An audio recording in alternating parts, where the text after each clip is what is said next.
Tiba-tiba ramai yang hilang pertimbangan.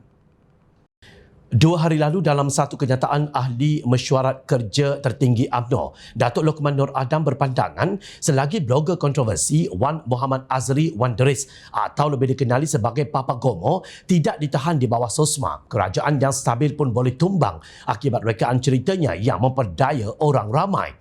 Menurutnya pada zaman Tun Dr. Mahathir Mohamad, individu yang membuat tuduhan palsu seperti Papa Gomo sudah lama dikenakan Akta Keselamatan Dalam Negeri atau ISA.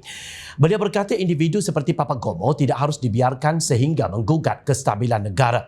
Setakat dakwaan di bawah akta hasutan ini nak tunggu selesai bicara manusia yang fitnah melampau hingga menggugat keselamatan negara mahu cecah 4 hingga 5 tahun.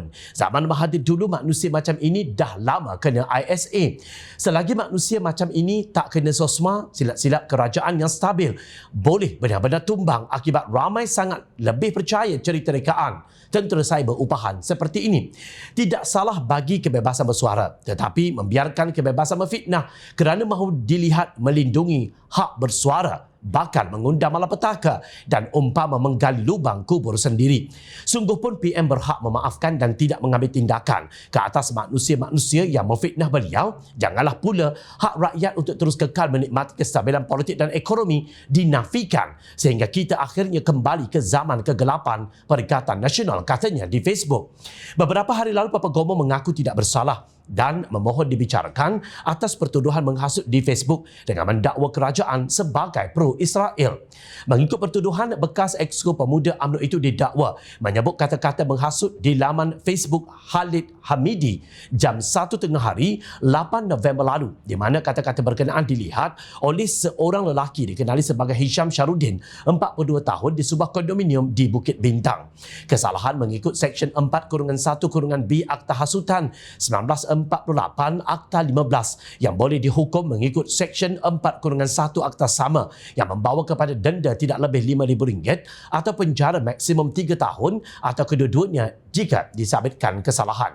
Hakim kemudian membenarkan jaminan RM7,000 dengan seorang penjamin terhadap tertuduh namun tidak menetapkan sebarang syarat tambahan. Dalam menghadapi makhluk-makhluk perosak masa depan negara seperti ini, Kerajaan Madani dicadang menggunakan Akta Kesalahan Keselamatan, langkah-langkah khas atau SOSMA bagi menyekat tindakan menggugat kestabilan politik dan seterusnya merudumkan ekonomi melalui fitnah, cubaan menumbangkan kerajaan yang dipropagandakan di media sosial.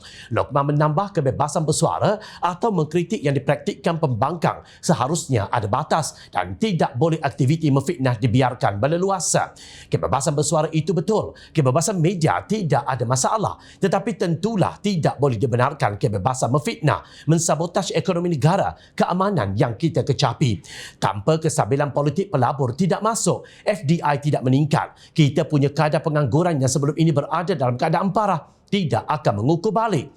Kenapa kita boleh mengecapi kadar pengangguran rendah, ekonomi baik? Kerana kita ada kestabilan politik dan ekonomi. Tetapi kalau dibiarkan manusia macam Raja Petra, Papa Gomo berleluasa menabur fitnah benda yang tidak betul, saya risau kerajaan stabil pun akan tumbang kerana rakyat Malaysia bukan semua menggunakan otak mereka yang waras, katanya dalam siaran langsung di Facebook. Lokman dalam pada itu memberi amaran bahawa rakyat Malaysia belum betul-betul matang untuk menghadapi naratif songsang politik yang kini tersebar luas di media sosial. Pilihan raya umum ke-15 tahun 2022 yang lalu adalah bukti bahawa rakyat mudah terpedaya dengan kempen pembangkang biarpun banyak yang dipropagandakan itu tidak logik.